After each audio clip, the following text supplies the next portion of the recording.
sweeties, how are you doing? Welcome to Naya Sim. If this is your first time of coming across this channel, sweetheart, kindly smash that subscribe button and turn on the notification so you are notified each time I upload, and please give this video a thumb up. I appreciate you all so much, and I am saying a very big shout out to every one of you for all the love and support you all give me here. I am truly grateful. Thank you all so much. So today we'll be talking something very important. It's about this black man who went on a show and he was asked, and they were trying to tell him about the challenges, the discrimination, systemic racism black people are facing and all that. And he went by saying that what black people experienced about 60 years ago and should not be the same challenges that they face today, right? And I kind of got weird feelings from that, because most of the things are still happening. And because you are directly not experiencing it doesn't mean that other people are not experiencing it. I am gonna say that when you probably not experience, how are you a black person and you don't know what black people are facing and what they are feeling and what is going on with them and the whole thing, discrimination that is going on in the community.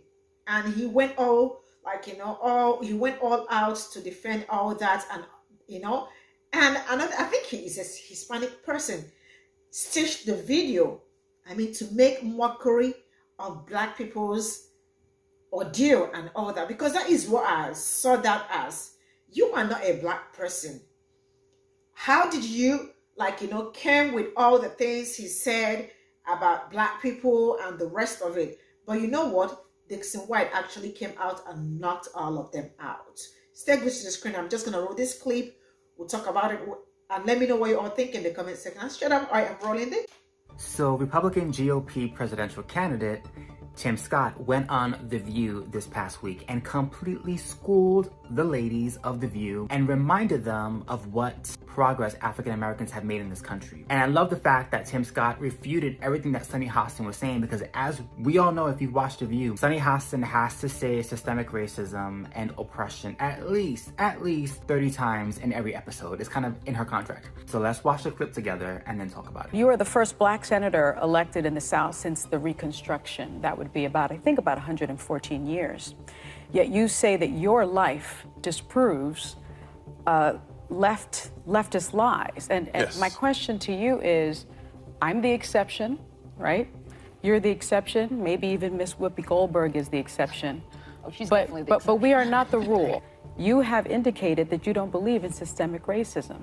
What is your definition of systemic racism? Let me answer the question that you've answered. Or does it even exist in your mind? Let me answer the question this way. One of the things I think about, and one of the reasons why I'm on the show, is because of the comments that were made, frankly, on this show, that the only way for a young African-American kid to be successful in this country is to be the exception and not the rule. That is a dangerous, offensive, disgusting message to send to our young people today, that the only way to succeed is by being the exception. He did not stutter. Did you get that, Sonny, with your shocked face? I will tell you that if my life is the exception, I can't imagine. But it is. But it's not, actually. It's been 114 years. Yeah, so the fact of the matter is we've had an African-American president who was elected not once, but twice. A majority were white people who voted for him. Next. An African-American vice president. We've had 2 African-Americans to be secretaries of the state. In my home city, the police chief is an African-American who's now running for mayor. The head of the highway patrol for South Carolina is an African-American. Still exceptions. In 1975. Still exceptions. All right, listen up, Sonny. Did it ever occur to you that African Americans make up about 12 to 13% of the population here in the US, and white people make up 59% of the population here in the US? So what that means is, per capita, there are more white people in this country, which means no matter where you go, what sector of society you are in, you're more likely going to see a majority of white people in that sector. Not because of racism, but because there are just more white people. It's called statistics. It doesn't mean that progress has not happened. And at what point is Sonny going to be happy and finally admit that we have had progress in this country. Because in her mind, we're still living in the antebellum South. There was about 15% employment in the African-American community for the first time in the history of the country. It's under 5%. 40% homelessness. And 50% of African Americans. 50% of the folks in our community. Yet 13% of the population. You had the chance to ask the question. I know that I've watched you on the show that you like people to be deferential and respectful, so I'm going to do the same thing. That is true. That's called a classy read.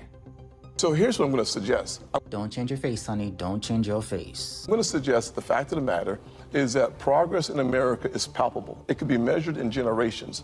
I look back at the fact that my grandfather, born in 1921 in Sally, South Carolina, when he was on a sidewalk, a white person was coming, he had to step off and not make eye contact. That man believed then, with some doubt now, in the goodness of America, because he believed that having faith in God, faith in himself, and faith in what the future could hold for his kids would unleash opportunities in ways that you cannot imagine. Every kid today can look, just change the stations and see how much progress has been made in this country.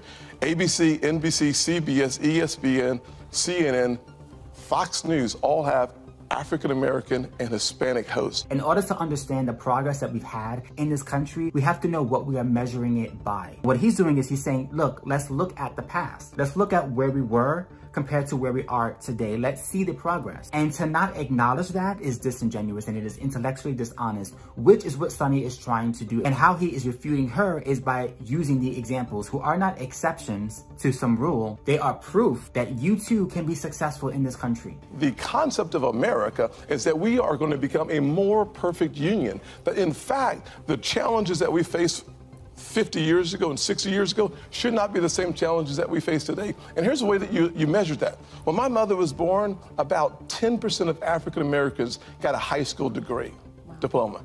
Today, it's over 90%. It is not an anomaly to be successful in this country, but if you have the mindset of Sonny, then it will be. See, it's all about how you view the world and how you see things. If you walk through the world with a lens that is, the world is against me, no matter where I go, no matter what room I walk into, I'm going to have a struggle because of what I look like, then you are always going to see race in every single aspect of society, even when it is not present. And the irony of it all is that Sonny herself is an example of the American dream. She came from the Bronx, she came from the inner city, and she worked her way up based on her own education. She used her own skills to move up the rankings in a country that she characterizes as inherently evil and bad. Well, that inherently evil and bad country is the reason why you have a six-figure salary.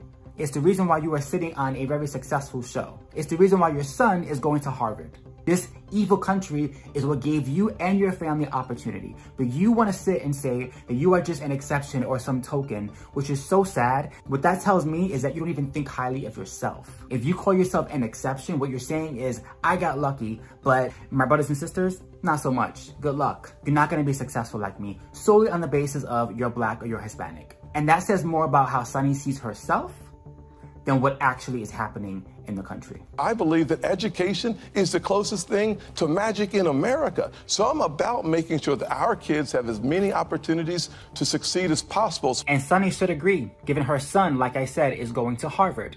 Unless, of course, she thinks he only got in because he was a token or some special exception, which I would hope not. 60 years ago should not be the same challenges that we face today. And here's the way that you measure that.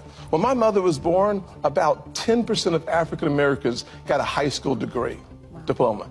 Today, it's over 90%. It is not an anomaly to be successful in this country, but if you have the mindset of Sonny, then it will be. See, it's all about how you view the world and how you see things. If you walk through the world with a lens that is, the world is against me, no matter where I go, no matter what room I walk into, I'm going to have a struggle because of what I look like, then you are always going to see race in every single aspect of society, even when it is not present. Sir, for supporting white people. White people have always said that our racism wasn't a problem for Black people. And thanks to people like you for supporting us. We sure do appreciate your hard work, and that senator too. He's working real hard for us. White power. We appreciate you, buddy. And let me just say that white people have always really known what's best for Black folks. From the early times to now, we've always told Black people that their reality wasn't happening. We've always been gaslighters toward Black people. It's what we do best. And if white people collectively say today that white supremacy is a non-issue and that it's not a problem for black people, well, by God, it's not. It don't matter what the facts say. It don't matter that the average American white household is worth $188,000 and the average black household is worth $24,000. It don't matter that study after study after study after study proves that there are racial disparities due to white supremacy in every single American institution, in housing, in employment, in education, even in the media, even in the military, in healthcare, in justice, in every single thing you can imagine. The studies prove that there's racial disparities that lean toward white and discriminate against black people. Why? White supremacy. But white people said all that ain't real. So you keep right on supporting white people. We appreciate folks like y'all. You don't have a fucking clue? That's sarcasm. Okay, bye. I love it. I love Dixon White's response. First of all, before we call it a day, I'm gonna say some things. He was talking from his mother's era, right? And then pushed it forward to this era. First of all, I am going to acknowledge that some certain things or in some certain aspects, there are changes. But that doesn't mean that what happened back then, it's no longer happening. They are still happening, right? Because life is better for you does not mean that other people, or you are not experiencing that other people are not experiencing it.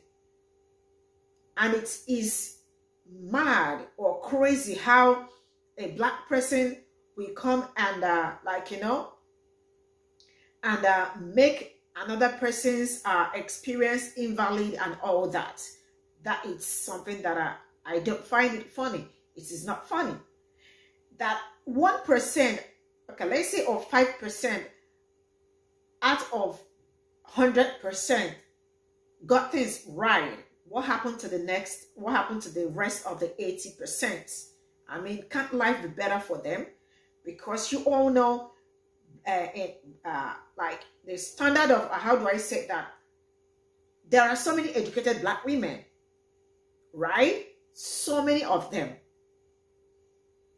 But before they are being attended to, or before they are given probably a job or something, first of all, they have to consider their own people first before considering a black person.